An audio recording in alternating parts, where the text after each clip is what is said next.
Vamos a empezar. Hoy quiero hablarles a todos ustedes. Ya es tarde, ¿verdad? En esta tarde. Y vamos a hablar acerca del sufrimiento. Y no solamente vamos a hablar acerca del sufrimiento, sino cuál tiene que ser nuestra actitud ante el sufrimiento. Yo estoy convencido de que a nadie le gusta sufrir, ¿verdad? Ninguno de nosotros nos gusta sufrir. Pero la Biblia dice que vamos a sufrir. En Primera de Pedro, capítulo 2, dice que Cristo padeció por nosotros dejándonos ejemplo. Y ese padeció es que Cristo sufrió por nosotros y nos dejó un ejemplo, ¿verdad? Dice, para que sigamos sus pisadas. Entonces, si la vida de Jesús fue una vida de sufrimiento, ¿por qué nosotros vamos a pensar que tú y yo no vamos a sufrir nada en nuestra vida, verdad? De hecho, Jesús experimentó 3 tipos de sufrimiento. Un sufrimiento físico, corona de espinas en la cabeza, clavos en las manos, en los pies, los látigos. Era un sufrimiento físico, ¿verdad? Un sufrimiento emocional también, porque sus discípulos lo abandonaron, uno de ellos lo negó, otro de ellos lo traicionó. En el momento más importante, el momento de la crucifixión, la mayoría lo habían abandonado por miedo, ¿verdad? Atemorizados. Entonces era un sufrimiento emocional. Ahí en el huerto del Getsemaní, cuando invitó a Pedro y a Juan a que oraran con él, se quedaron dormidos y dice Jesús: mi alma está muy triste hasta la muerte. Y luego les dice: ¿no habéis podido velar ni siquiera una hora conmigo? Entonces fue un sufrimiento físico, emocional, pero también espiritual, ¿verdad? Porque en la cruz dice Jesús: Dios mío, ¿por qué me has desamparado? Entonces, como Cristo estaba cargando con nuestro pecado, pues en un momento, ¿verdad?, el Padre lo desamparó porque Él estaba haciendo maldición literalmente por cada uno de nosotros. Entonces, cada uno de nosotros, hermanos, también vamos a sufrir. Es inevitable. Ahora, ¿cuál va a ser nuestra actitud ante el sufrimiento? Yo sé que tal vez muchos de los que me están escuchando estén en alguna situación donde estás sufriendo, tal vez estás con tristeza, estás con dolor, tienes alguna enfermedad, alguna prueba muy difícil en tu vida que te está provocando pues mucho sufrimiento. Hoy vamos a entender de una perspectiva bíblica un poco mejor este tema. No sé cuántos de ustedes han escuchado acerca de Elisabeth Elliot. ¿Alguien ha escuchado? Levante la mano a los que sí. Elisabeth Elliot, bueno, algunos. Si nunca has leído acerca de ella, te recomiendo que la busques en internet. Elisabeth Elliot fue una mujer que sin lugar a dudas sufrió mucho durante toda su vida. Fue una mujer impresionante. Dios la utilizó de una forma maravillosa. Pero déjame contarte un poquito acerca de Elisabeth Elliot. Elisabeth Elliot se casó con un misionero y de repente en un viaje misionero, el esposo de Elisabeth Elliot se va con otro grupo de hombres al Amazonas, ahí en Ecuador, a predicarle a una comunidad indígena. Cuando este hombre, junto con otros hombres, llegan a este lugar, no los recibieron de la mejor manera, sino más bien mataron a todos, asesinaron a todos los misioneros.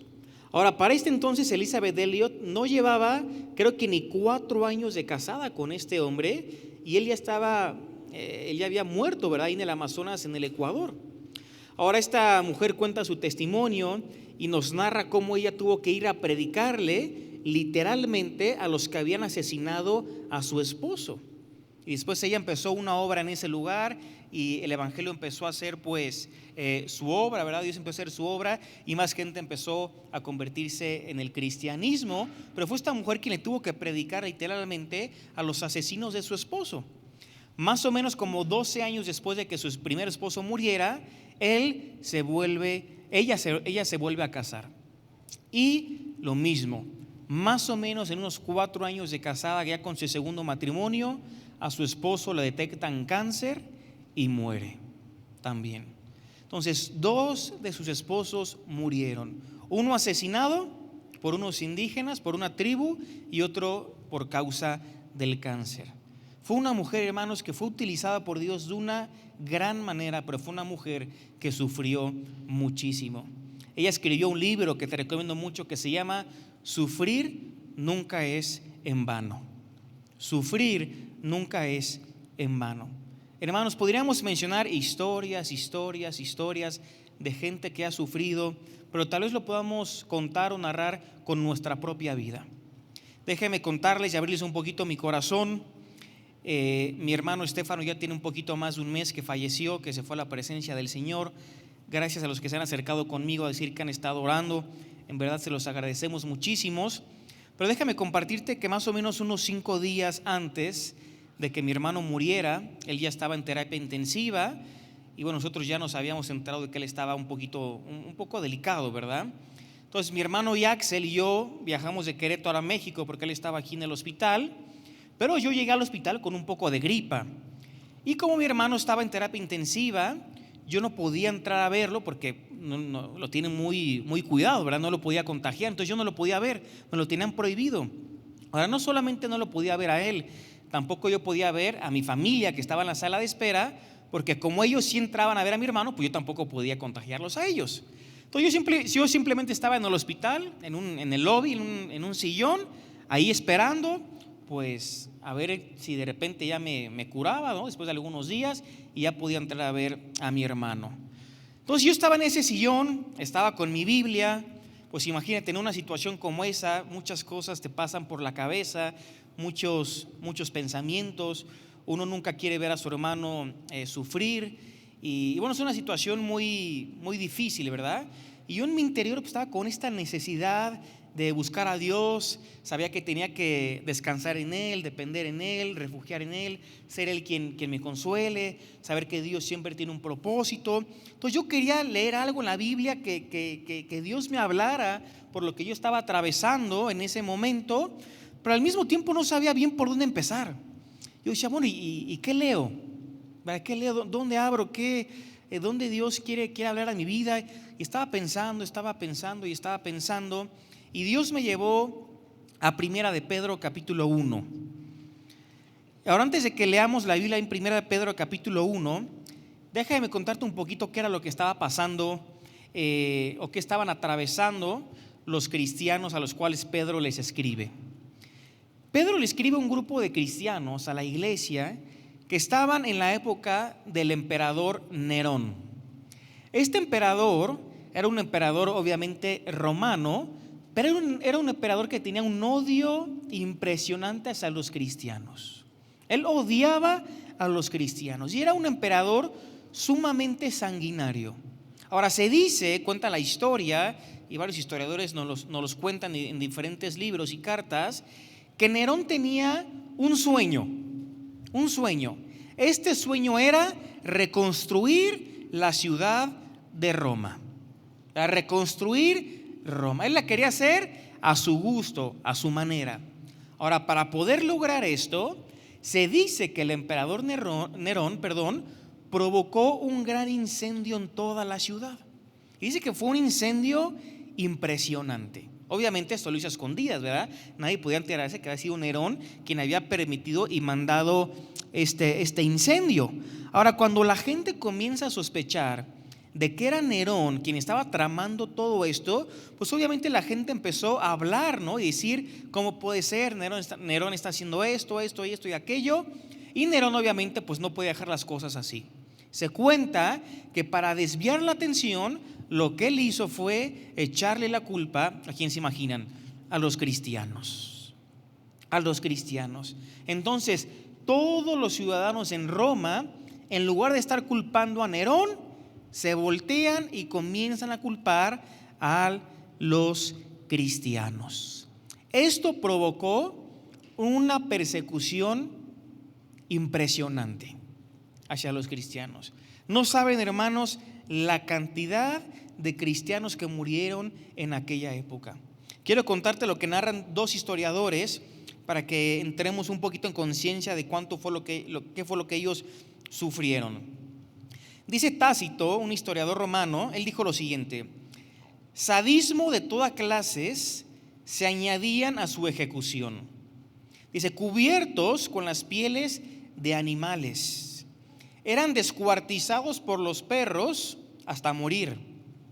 O se los clavaba a cruces, o se los condenaba a ser quemados vivos, o a servir de iluminación nocturna cuando se disipaba la luz del día.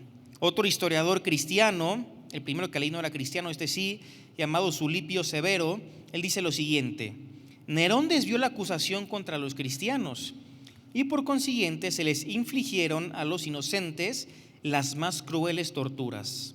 Sí, hasta se inventaron nuevas formas de dar muerte, tales como vestirlos de pieles de animales salvajes, hacer que los devoraran los perros, o crucificarlos a muchos, o haciéndolos morir en la hoguera, o a la caída del día, sirviendo de antorchas vivientes durante la noche.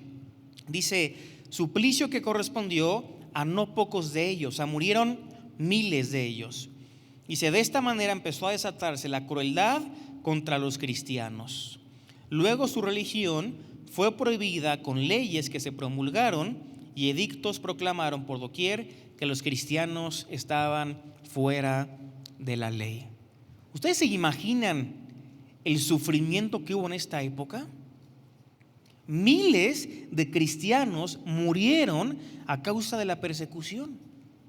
Seguramente cientos de padres tuvieron que ver morir a sus hijos. Seguramente muchos hijos tuvieron que ver morir a sus padres. Seguramente muchos esposos vieron morir a su esposa. Muchas esposas a sus esposos. Seguramente muchos cristianos tuvieron que ver morir a sus amigos, a sus compañeros, gente con la que habían crecido.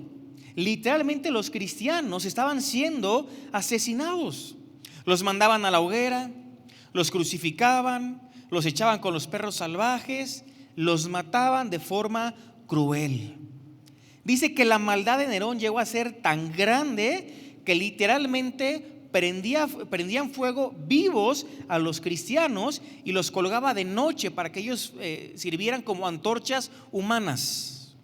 O sea, en lugar de que hubiera faros y lámparas por la noche, había cristianos literalmente prendidos a fuego que alumbraban la ciudad. Imagínense el sufrimiento. Esto era lo que ellos estaban experimentando. Y el apóstol Pedro, que era uno de los líderes de la iglesia, les va a escribir una carta. Ahora imagínate, qué interesante, ¿qué se le podría escribir a alguien que está atravesando algo como esto? ¿Verdad? Algo como esto. A mí yo no sabría qué decir, ¿verdad? Pero Pedro, veamos cómo inspirado por el Espíritu Santo les escribe y veamos qué fue lo que les dijo. Primera de Pedro capítulo 1. Vamos a leer desde el versículo 3.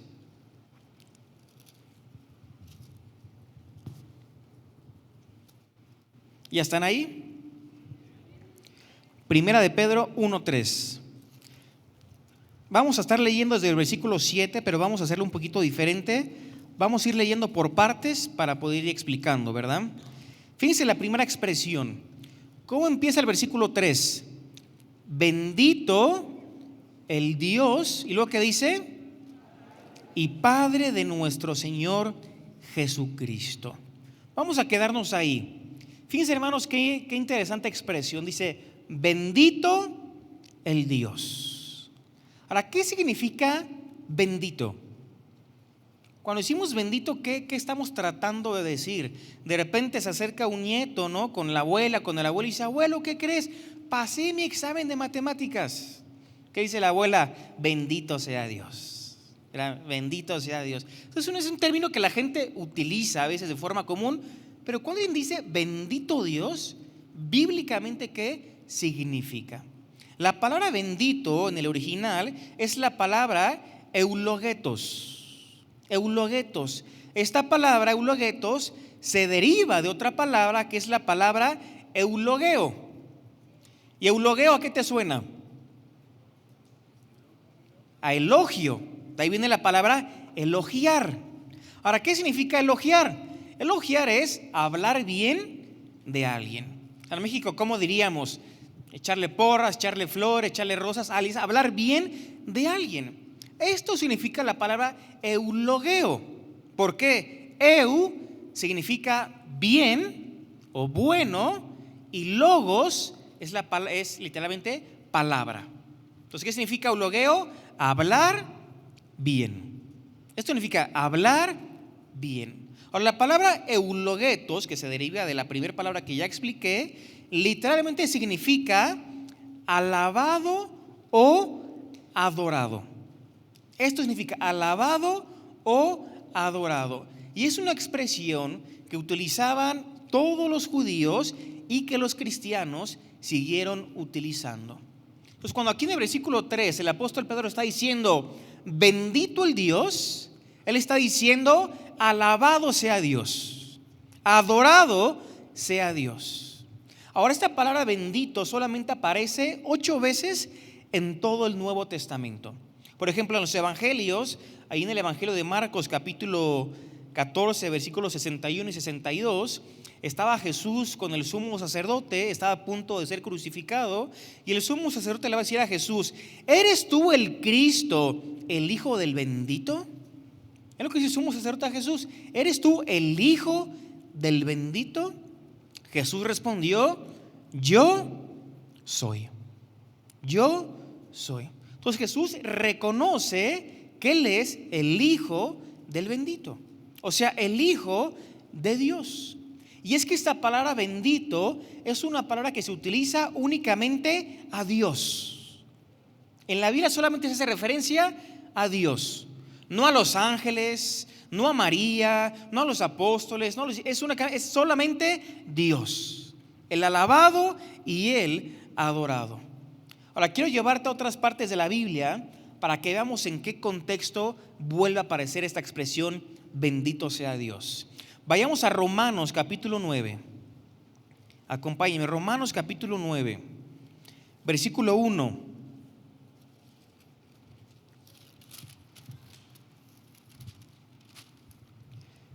Dice así: verdad digo en Cristo, no miento, y mi conciencia me da testimonio en el Espíritu Santo. Versículo 2. ¿Qué dice Pablo? Que tengo gran tristeza y continuo dolor en mi corazón. Vamos a seguir leyendo. ¿Por qué estaba triste Pablo? ¿Por qué estaba sufriendo? Porque deseara yo mismo ser anatema, ser maldito, separado de Cristo por amor a mis hermanos, los que son mis parientes según la carne, que son israelitas, de los cuales son la adopción, la gloria, el pacto, la promulgación de la ley, el culto y las promesas, de quienes son los patriarcas y de los cuales según la carne vino Cristo, el cual es Dios sobre todas las cosas. Dice: bendito por los siglos, amén.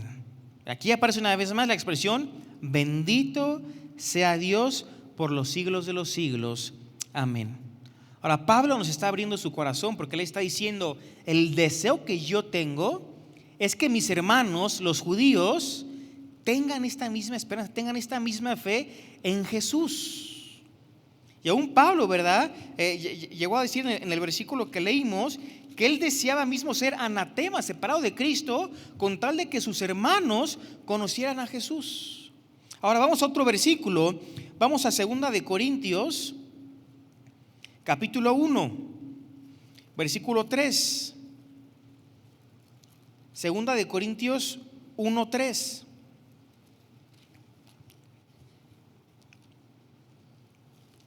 Empieza así el versículo: bendito sea el Dios y Padre de nuestro Señor Jesucristo, Padre de misericordias y Dios de toda consolación, el cual nos consuela en todas nuestras tribulaciones, para que podamos también nosotros consolar a los que están en cualquier tribulación por medio de la consolación con que nosotros somos consolados por Dios.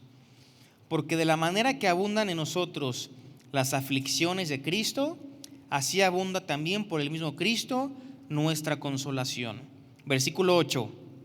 Porque, hermanos, no queremos que ignoréis acerca de nuestra tribulación que nos sobrevino en Asia, que fuimos abrumados sobremanera más allá de nuestras fuerzas. Fíjense cómo termina: de tal modo que aún perdimos la esperanza de conservar la vida. O sea, en lo que Pablo sufrió ahí en Asia, dijo: aquí de esta ya no salgo, vamos a perder la vida, ya no tiene esperanza de seguir con vida. Saltemos ahora al capítulo 11, 2 Corintios 11. versículo 23. Ahí Pablo nos va a dar una lista de todo lo que él sufrió, ¿verdad?, por la causa de Cristo. 11:23. Dice así: ¿son ministros de Cristo? Como si estuviera loco hablo. Yo más, dice Pablo, en trabajos más abundantes, en azotes sin número, en cárceles, más en peligros de muerte muchas veces. De los judíos 5 veces he recibido 40 azotes menos uno. O sea, 5 veces lo azotaron 39 veces, ¿verdad? 3 veces he sido azotado con varas, 1 vez apedreado, 3 veces he padecido naufragio. 1 noche y 1 día he estado como náufrago en alta mar.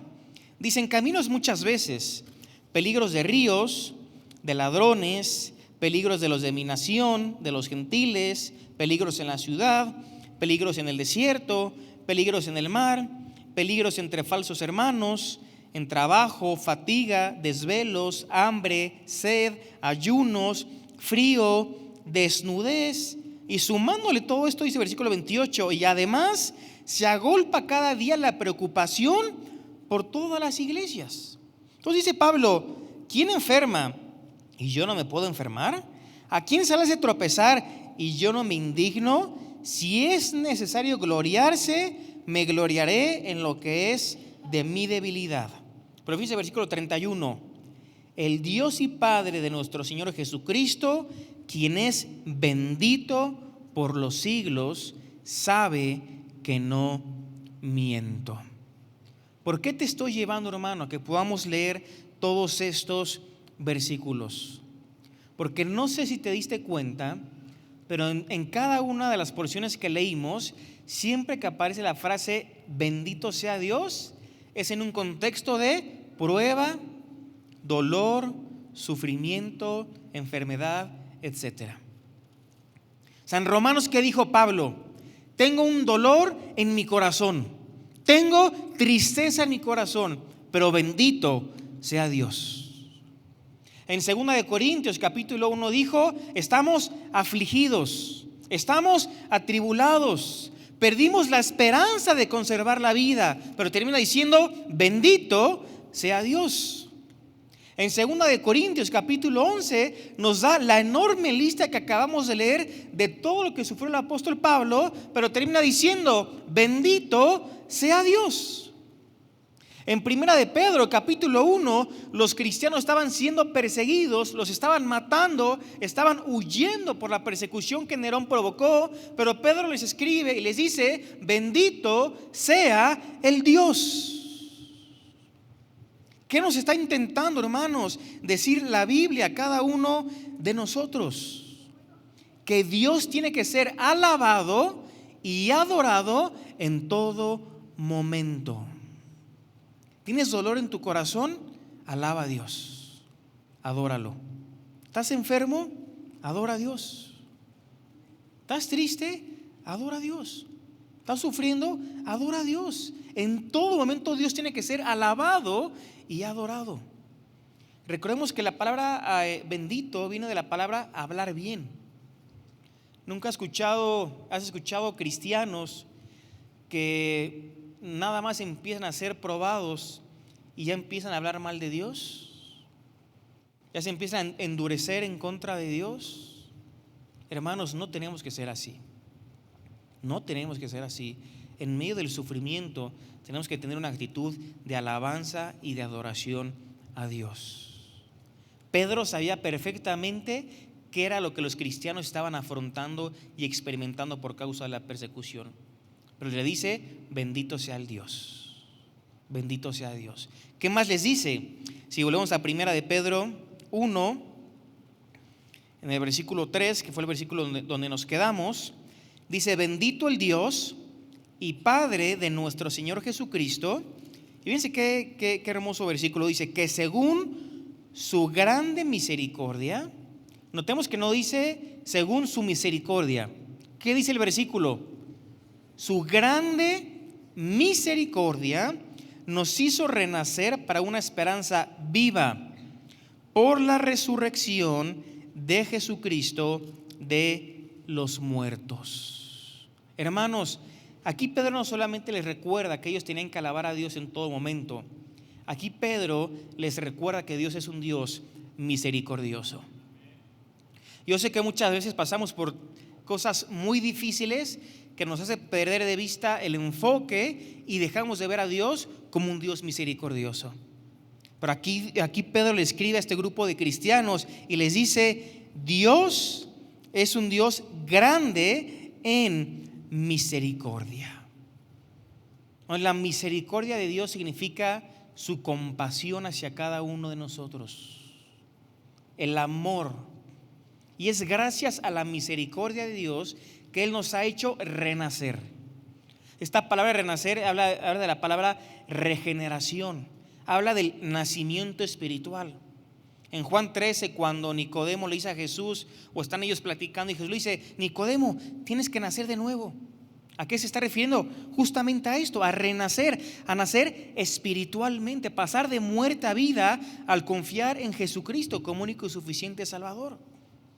Entonces, cada uno de nosotros podemos renacer, no por nuestras obras, no por nuestra forma de pensar, no porque seamos buenos, no porque lo merecemos, únicamente por la gran misericordia de Dios. Entonces, que el sufrimiento, hermano, no haga que tú te olvides, y yo me olvide, de la misericordia de Dios. Porque Él sigue siendo un Dios misericordioso aún en esos momentos. Su misericordia es grande. Efesios capítulo 2, versículo 4 dice: pero Dios, que es rico en misericordia, dice, por su gran amor con que nos amó. ¿Te das cuenta que el Dios al cual cada uno de nosotros seguimos, el único Dios verdadero, es un Dios rico en misericordia? En Tito, cuando Pablo le escribe a Tito capítulo 3, versículo 5, Pablo dice: Cristo nos salvó no por obras de justicia que nosotros hubiéramos hecho, sino por su misericordia. ¿Te das cuenta que usted y yo hemos sido salvos gracias a la misericordia de Dios? Dice, sino por su misericordia, por el lavamiento de la regeneración y por la renovación en el Espíritu Santo. Entonces, ¿qué está diciendo Pedro ahí en el capítulo 1? Que es gracias a la misericordia de Dios que Dios nos ha hecho nacer de nuevo, pero ¿para qué? Dice el versículo: para una esperanza viva. Y es una esperanza que trasciende a la enfermedad, que trasciende las pruebas, que trasciende el dolor. Es una esperanza que trasciende la muerte. En Romanos dice Pablo: ¿quién nos separará del amor de Cristo? Pues absolutamente nada ni nadie nos puede arrebatar de la mano, ni la muerte. Entonces Cristo nos hizo renacer para una esperanza viva. Y déjame decirles, hermanos, que esta esperanza viva es algo que solamente el cristiano puede experimentar. Alguien que no conoce a Cristo como su Salvador no puede tener una esperanza viva. Él pone su esperanza tal vez en su familia, en su trabajo, en los bienes materiales que pueda llegar a tener, en sus planes, en lo que él pueda llegar a conseguir, pero es una esperanza que en cualquier momento puede desaparecer. No es una esperanza real, no es una esperanza viva. Nosotros sí tenemos una esperanza viva. Fíjense que dice Pablo en Efesios 2, versículo 12. Efesios 2:12 dice: en aquel tiempo estabais sin ¿qué? Sin Cristo. Hubo un momento, hermanos, de nuestras vidas donde nosotros estuvimos sin Cristo. Ahora, ¿qué dice el versículo? Alejados de la ciudadanía de Israel y ajenos a los pactos de la promesa. Fíjense, sin esperanza y sin Dios en el mundo. O sea que para el apóstol Pablo, vivir sin Cristo es igual a vivir sin esperanza. Pues cualquier persona que no tenga a Cristo, cualquier persona que no haya nacido espiritualmente, es una persona que no tiene esta esperanza que cada uno de nosotros tenemos. Pues antes de ser cristianos, vivíamos en este mundo sin Dios, sin Cristo y por lo tanto sin esperanza. Pero como ahora hemos escuchado el Evangelio, hemos creído en Él como nuestro Salvador, estamos en Cristo y tenemos una esperanza. La esperanza que cada uno de nosotros tenemos. Ahora, ¿de qué tipo de esperanza nos está hablando la Biblia? Si las quieres apuntar, ahí te van. Es la esperanza, en primer lugar, de la resurrección de los muertos. La esperanza de la resurrección de los muertos. Tesalonicenses dice: y los muertos en Cristo resucitarán primero. Luego nosotros, los que hayamos quedado, seremos arrebatados. Cristo promete que cada creyente, ¿verdad? Cada persona que confió en Jesús como su Salvador mientras estaba con vida y ahora está muerto, va a haber un momento donde Dios lo va a resucitar con el mismo poder que resucitó a Jesús. Entonces, la esperanza de la resurrección de los muertos es la esperanza también de la gloria de Dios. No sé si sabías, pero primera de Juan, ahí el apóstol Juan dice que cuando Cristo se manifieste seremos tal y como Él es. ¿Por qué? Porque le veremos cara a cara. Imagínate ese momento donde veremos a Jesús cara a cara. Y vamos a poder ver de una mejor manera su gloria. O sea, es la esperanza de la resurrección de los muertos, es la esperanza de la gloria de Dios, pero en tercer lugar también es la esperanza de la justicia. Hermanos, vivimos en un mundo caído, en un mundo corrompido, en un mundo lleno de maldad, lleno de pecado. Seguramente muchos de nosotros hemos experimentado las injusticias del mundo, pero tenemos una esperanza de que un día todo eso va a terminar. Un día todo eso va a terminar, y la esperanza de la justicia. Es la esperanza también de la salvación. Todos nacemos muertos en nuestros delitos y pecados, separados de la gloria de Dios. Pero Dios en su misericordia, Dios en una muestra de amor hacia cada uno de nosotros, envió a su único Hijo, para que todo aquel que en Él cree no se pierda, sino tenga la vida eterna. Es la esperanza de la salvación, de que en Cristo tenemos perdón de pecados. No solamente la esperanza de la salvación, es la esperanza de la vida eterna. Tenemos esta seguridad de que el día que partamos de este mundo, estaremos toda una eternidad con nuestro Dios, con nuestro Salvador. Y en último lugar, es la esperanza también de la segunda venida de Cristo. Hermanos, ¿no te llena el corazón saber que tú y yo tenemos una esperanza viva en Cristo Jesús? Amén. Volvemos a primera de Pedro capítulo 1. Después de mencionar esta esperanza viva que tenemos en Cristo, fíjense el versículo 4, ¿qué es lo que dice? Para una herencia incorruptible. Luego dice, incontaminada e inmarcesible, reservada en los cielos. Fíjense, hermanos, que en Cristo, dice, ya tenemos una herencia. Una herencia. Somos herederos. Aquí cuando Pedro habla de esta herencia, está hablando de las posesiones futuras que tú y yo como cristianos vamos a tener, ¿verdad? Entonces, por la herencia cristiana, que es algo mucho más grande de lo que podamos llegar a imaginar. Pero fíjense las tres características que da Pedro a la herencia que tú y yo tenemos en Dios. ¿Qué dice? En primer lugar, ¿qué es? Incorruptible. ¿Qué significa esto? Que la herencia en Cristo no se puede corromper con nada. No se puede corromper con nada. En segundo lugar, ¿qué dice? Es incontaminada. ¿Qué significa? Que esta herencia no se puede contaminar. Y en tercer lugar es inmarcesible. esta herencia no se puede marchitar. Entonces dice, en Dios tenemos una herencia, es un lugar que está reservada a los cielos. Y esta herencia no se puede corromper, no se puede contaminar y tampoco se puede marchitar. Para que lo entendamos de una forma más clara todavía, ¿recuerdas en el Antiguo Testamento? Dios le promete una tierra a Israel. ¿Verdad? ¿Qué tierra es esa? La tierra prometida, pero ¿cómo se llamaba? Canaán. ¿Verdad? Canaán era la tierra prometida, la tierra que Dios le prometió a Israel. Pues ahí iban ellos, el pueblo, Israel, rumbo a la tierra que Dios les había prometido, y era una tierra que ellos tenían que conquistar. Pero esta tierra prometida por Dios, esta tierra de Canaán, no tenía estas tres características. Esa tierra prometida de Canaán sí se podía corromper, sí se podía contaminar y sí se podía marchitar.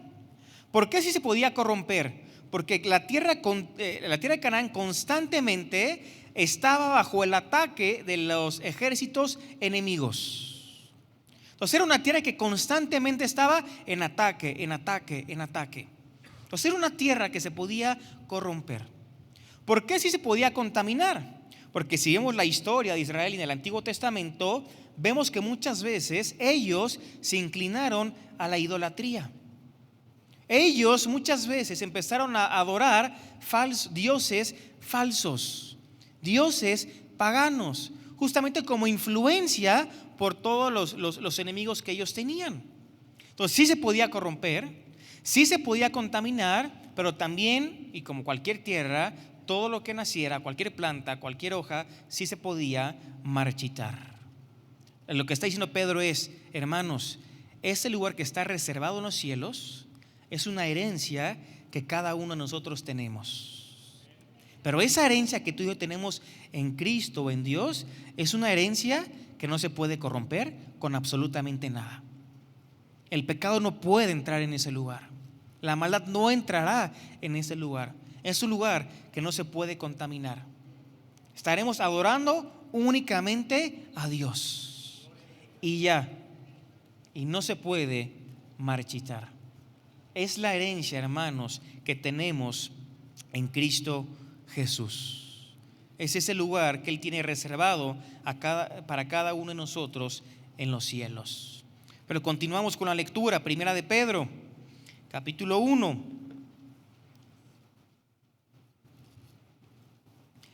Dice versículo 5, que sois guardados por el poder de Dios mediante la fe, dice, para alcanzar la salvación que está preparada para ser manifestada en el tiempo postrero. Entonces fíjense, hermanos, todo va llevando un hilo, ¿verdad? Todo lo que va escribiendo Pedro lleva un hilo, ¿verdad? Entonces aquí el versículo 5 dice que mediante la fe, el creyente, ¿qué es? No los escucho, ¿qué es? Guardado. ¿Verdad? ¿Qué dice el versículo? Sois guardados. ¿Verdad? Sois guardados. Ahora, sois guardados es un proceso continuo. ¿Verdad? Continuo. Es un proceso, obviamente, de Dios hacia cada uno de nosotros, como sus hijos, como su familia, donde Él nos guarda. Y es algo que Él hace de forma continua. Pero esta expresión ser guardado también es un término militar.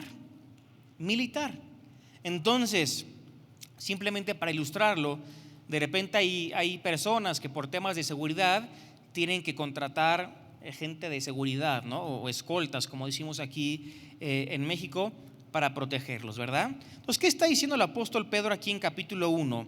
Que nosotros tenemos una herencia que ya está reservada en los cielos. Es así, ¿verdad? Lo acabamos de leer. Tenemos una herencia reservada en los cielos.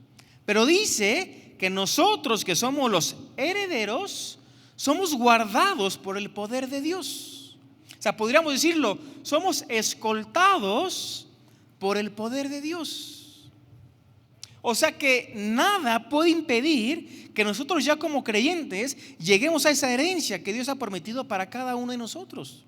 Nadie nos puede desviar de ese camino, porque somos guardados, escoltados mediante el poder de Dios.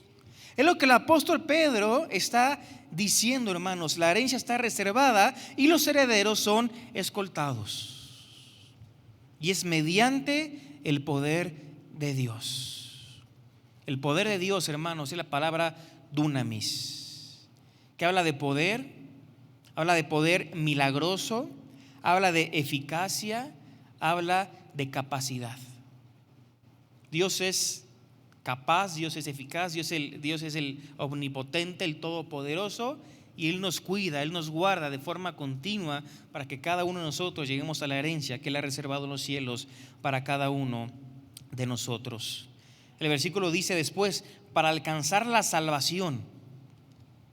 Nosotros sabemos que ya en el presente somos salvos.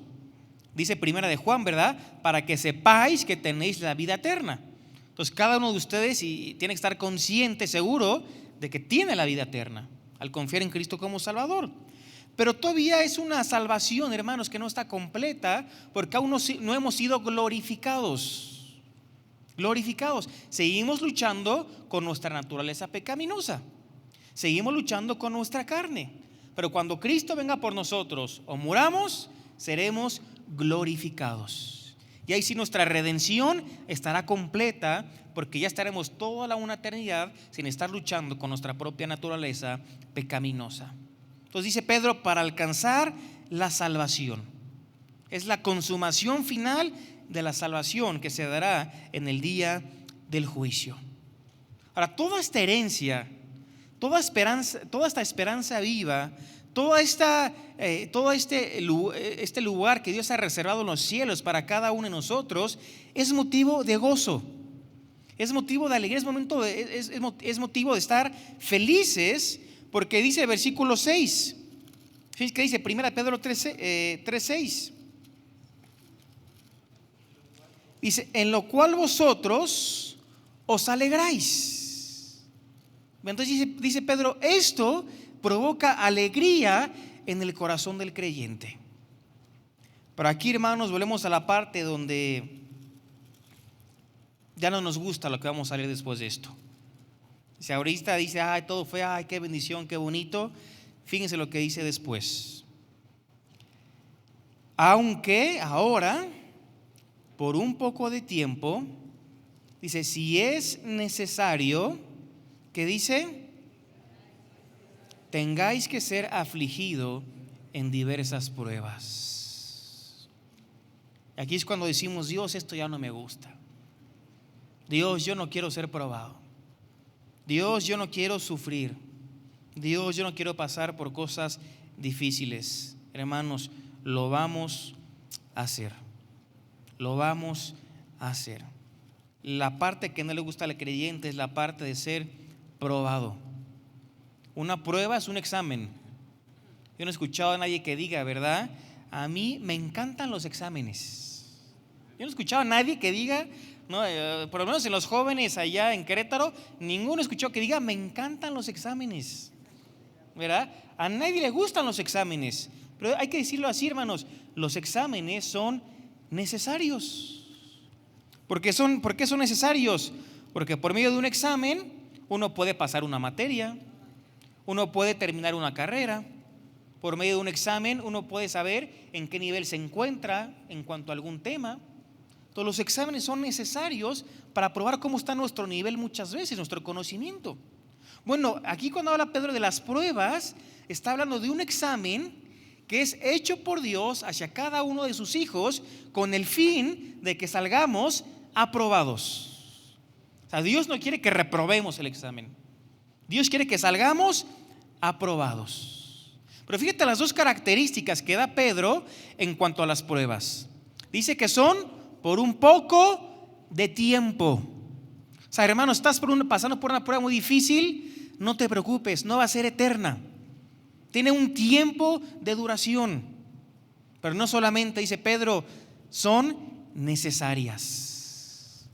Yo sé que no nos gusta, yo sé que no queremos, yo sé que no entendemos el propósito, pero hay que creerle a Dios que dice que esa prueba es necesaria en tu vida y en mi vida. Entonces son pruebas, tienen un periodo de tiempo, pero también son necesarias. Pero fíjate las palabras que utiliza Pedro para que cuando os afligéis, os aflijan, sí, en diversas pruebas. ¿Sabes que esa palabra aflicción, ahí del versículo 6,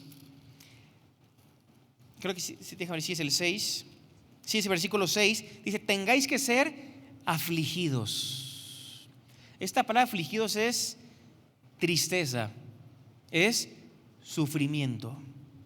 Entonces dice cómo Dios está diciendo que a veces es necesario que tú y yo pasemos por el sufrimiento, pasemos por el dolor, pasemos por la prueba. Y fíjense que menciona que las pruebas son diversas. ¿Qué significa la palabra diversas? En el griego, si lo buscas en un Strong, en un diccionario Vine, la palabra diversas es la palabra poikilos. Y la palabra poikilos significa multicolor. De repente cuando abres PowerPoint y te metes a la barra de colores, te aparecen todos los colores, toda la barra de colores. Bueno, eso es poikilos, es una variedad de colores. O sea, nosotros podemos decir un leopardo es poikilos, porque tiene varios colores. Una serpiente es poikilos, ¿verdad? Un ave que tenga plumaje de distintos colores es poikilos. Una túnica de diferentes colores es poikilos. O sea, poikilos nos habla de variedad de colores. Nos habla es una palabra que significa multicolor. ¿Y qué está diciendo Pedro? Así son las pruebas. Son multicolor. Se pueden presentar de distintas maneras. Pueden venir de diferentes formas. A veces se presentan como pruebas más chicas, a veces un poquito más grandes. Son multicolor. A veces vemos las pruebas que son blancos, está soportable. Las ponen verdes, rojas. De repente ya vemos negro. Así son las pruebas, son multicolor. Se presentan a todos de diferente manera. Ahora, hermanos, esta palabra multicolor, la Biblia no solamente la utiliza para hacer referencia a las pruebas, sino también a la gracia de Dios. Fíjense, 1 de Pedro 4:10, que dice: cada uno según el don que ha recibido, ministrelo a los otros como buenos administradores de la multiforme gracia de Dios. Aquí dice que la gracia de Dios, ¿qué es? Multiforme. Y multiforme en griego, ¿qué es? Poikilos, multicolor. ¿Esto qué quiere decir, hermanos? Que no hay prueba en la vida donde la gracia de Dios no se pueda manifestar. No hay dolor, no hay tristeza, no hay sufrimiento donde la gracia de Dios no pueda también manifestarse sobre tu vida. Así como las pruebas son multicolor, también la gracia de Dios lo es. Entonces, hermanos, las pruebas son necesarias. ¿Y cuál tiene que ser el resultado de la prueba? Lo dice el versículo 7. Dice: para que sometida a prueba vuestra fe, mucho más preciosa que el oro, el cual aunque perecedero se prueba con fuego, sea hallada en alabanza, gloria y honra cuando sea manifestado Jesucristo. Este tiene que ser el resultado de la prueba hecha por Dios a cada uno de nosotros. Hermano, así como el oro pasa por el fuego para que el oro pueda ser refinado y pueda ser purificado, muchas veces nosotros tenemos que pasar también por el fuego de la prueba, del dolor, del sufrimiento. Y va a ser difícil. Muchas veces va a ser muy difícil. Pero Dios quiere purificarnos a cada uno de nosotros. Dios quiere refinarnos por medio de la prueba. Y lo que Dios quiere que salga en medio de esa prueba, que es alabanza, gloria y honra cuando sea manifestado Jesucristo. Fíjense que menciona Pedro, está comparando nuestra fe con el oro. Pero dice que el oro es perecedero y está diciendo que nuestra fe es mucho más preciosa que el oro. Mucho más preciosa que el oro. O sea, lo que Dios está probando, ¿qué es? Nuestra fe. Nuestra fe. Y cuando se manifieste Jesucristo, la prueba, el dolor, el sufrimiento tiene que resultar en esto: en alabanza, en gloria y en honra hacia nuestro Dios. Hermanos, yo al principio empecé abriéndote mi corazón, contándote cuando yo estuve en el hospital ahí con mi hermano Estefano. Ya en los últimos días de vida, el doctor dijo: ya no importa que tengas gripa, entra a verlo, entra a despedirte porque él está muy mal y en cualquier día se puede morir. Hermanos, estuvimos los últimos días en el cuarto con mi hermano. Y déjenme decirles, hasta el último momento de aliento, hasta el momento que él respiró en este mundo, él no dejó de darle gloria, honra y alabanza a Jesús. Él tuvo que ser purificado, él tuvo que pasar por la prueba, pero hasta el último momento no dejó de darle la gloria a Dios. Elizabeth Elliot, se le murieron sus dos maridos, uno de cáncer y al otro lo asesinaron. Sin embargo, se para, da testimonio, escribe un libro y dice: sufrir nunca es en vano. Dios tiene un propósito, hermanos, en medio del sufrimiento. Estos cristianos que estaban sufriendo, Pedro sabía perfectamente, y Pedro les escribe, les dice: no dejen de alabar a Dios, no dejen de adorar a Dios. El salmista en el Salmo 34, versículo 1 dice: bendecirá Jehová en todo tiempo, su alabanza estará de continuo en mi boca. Dios en todo momento tiene que ser adorado. No solamente esto, Pedro les dice: Dios es misericordioso en todo tiempo también. No solamente esto, Pedro les recuerda que ellos habían nacido espiritualmente por medio de la obra de Cristo y que gracias a esto ellos tenían una esperanza viva. Pedro les recuerda también que ellos tenían una herencia que no se podía corromper, contaminar ni marchitar.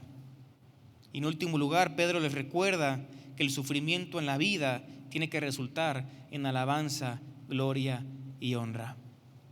Si tú hoy estás sufriendo, si tú hoy estás pasando por una prueba difícil, por alguna enfermedad, espero de todo corazón que hayas entendido este mensaje y que la prueba en tu vida pueda resultar en alabanza, gloria y honra a Jesús. Vamos a orar. Dios, te damos las gracias por el tiempo con tu palabra. Gracias, Dios, por este tiempo donde tú hablas a nuestras vidas. Y yo sé que hablar del sufrimiento, Dios, es algo que ninguno de nosotros queremos pasar, ninguno, pero es necesario, Dios. Y por más que no lo entendamos, te creemos a ti, le creemos a tu palabra y queremos alabarte, Dios, en medio de cualquiera sea nuestra situación. Alabarte y adorarte, recordar tu misericordia, recordar la esperanza que tenemos en Cristo, recordar que somos herederos y que tienes un lugar reservado en los cielos para cada uno de nosotros. Padre, que tu palabra pueda quedar guardada en nuestra mente y en nuestro corazón. Gracias, Dios, por este tiempo. Bendice el resto del servicio en el nombre de Jesús. Amén. Dios los bendiga, hermanos.